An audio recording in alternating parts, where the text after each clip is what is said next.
Monsieur le directeur général, ces dernières années, le secteur postal a été marqué par une baisse continue de son activité originelle, à savoir le courrier traditionnel, à cause notamment de l'introduction des nouvelles technologies de l'information dans le mode de vie des populations et la démocratisation de l'utilisation des télécommunications. Sous ce rapport, la réalisation du programme Post Challenger, dont le lancement nous réunit aujourd'hui, va permettre assurément à la Poste de relever de nombreux défis de l'heure afin de faire face à la transformation digitale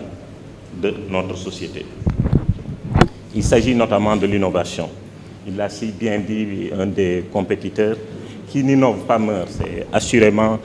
un concept très fort et une vérité très forte de la réalité de l'entreprise. Si on n'innove pas, on meurt. Donc l'innovation par la création de nouveaux services basés sur les technologies de l'information et qui répondent aux besoins accrus des populations. L'inclusion qui permettra aux populations des zones les plus reculées et aux couches défavorisées notamment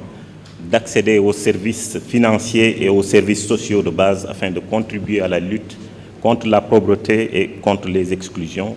l'intégration par la modernisation et le développement du réseau de la Poste sur toute l'étendue du territoire national et la promotion d'outils et de procédures interopérables avec le réseau postal mondial afin de répondre aux exigences d'un nouveau mode d'échange, à savoir le commerce électronique. La RTP, dans ses missions de sauvegarde du service postal universel et de veille à la viabilité économique et financière du service postal,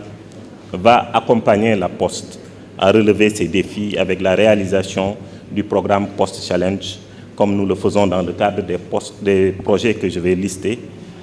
à savoir d'abord l'accompagnement dans la mise en place de la comptabilité analytique, concept qui permet de connaître le surcoût engendré par la fourniture du service postal universel et les coûts du service public afin d'avoir une estimation plus précise des sommes à verser à la Poste pour compenser les déficits du service postal universel et la rémunération au titre du service public. Deuxième concept, c'est le GMS, le Global Monitoring System, qui permet d'améliorer la qualité du service dans les phases de traitement, d'acheminement et de distribution des envois de la Poste aux lettres, aux lettres et des colis. Enfin, l'accompagnement dans l'élaboration du plan stratégique de développement de la Poste initié par vous, Monsieur le Directeur général de la Société nationale de la Poste. Monsieur le Directeur général, même si l'environnement est difficile, nous restons convaincus qu'avec la qualité des ressources humaines de la Poste, les très grandes opportunités du moment et vos compétences reconnues de tous ces défis seront relevés avec brio. Pour conclure, Monsieur le Directeur général, je voudrais réitérer ici la disponibilité de l'ARTP à accompagner la Poste à relever tous les défis auxquels elle est confrontée aujourd'hui afin de lui permettre d'assurer son rôle d'entreprise catalyseur de développement socio-économique et de préservation du lien social entre les populations de notre pays. C'est ainsi que je réitère ma volonté, comme je vous l'ai déjà affirmé lors de nos différentes rencontres, de vous accompagner dans ce programme en vous proposant ponctuellement ici aujourd'hui d'organiser ensemble un concours dans le but de sélectionner et de mettre en œuvre le meilleur projet de start-up répondant aux besoins d'inclusion financière et sociale des populations. Une fois de plus, Monsieur le Directeur général, je tiens vraiment à vous remercier de m'avoir confié à cette importante manifestation qui, j'en suis convaincu, sera le point de départ d'une transformation radicale de la Poste et de ses produits et services, comme volonté constamment affichée et ardemment soutenue par son Excellence, le Président de la République, le Président. Cet événement est la preuve que la Poste s'est résolument engagée dans une dynamique de transformation structurelle marquée par une réingénierie de ses processus et par l'érection de la créativité et de l'innovation en valeur cardinale. Il s'agit là d'un véritable changement de paradigme et d'une remise en cause conséquente de son modèle économique. Il reste évident que pour passer ce cap, la Poste doit s'appuyer d'une part sur l'engagement du personnel cadre, technique et de service, et d'autre part sur les opportunités offertes par les technologies de l'information et de la communication. C'est à cette fin que la Poste a lancé cette vaste et ambitieuse campagne de modernisation de ses services, dénommée Post Challenge. Il s'agit d'un programme d'innovation des services publics numériques dédié au secteur postal. L'objectif de cette opération est de travailler avec les startups afin de développer progressivement des solutions prometteuses à partir des problématiques bien identifiées, d'utiliser des méthodes et outils innovants pour produire et délivrer autrement, à différents niveaux de développement, des produits et des solutions innovantes à impact immédiat. À cet effet, une alliance inédite a été nouée avec l'ensemble des acteurs de l'écosystème numérique, dans l'optique d'amener la Poste à partager sa culture et son expertise avec les startups dans une synergie d'action pour l'innovation, de diffuser les enjeux et problématiques du secteur postal auprès de ces entreprises, d'aider la Poste à s'approprier les meilleures innovations numériques mises en œuvre par les startups et à réinventer les services postaux en adoptant les méthodes empruntées par les startups. D'offrir aussi aux startups technologiques la bonne combinaison de connaissances, de réseaux et de capitaux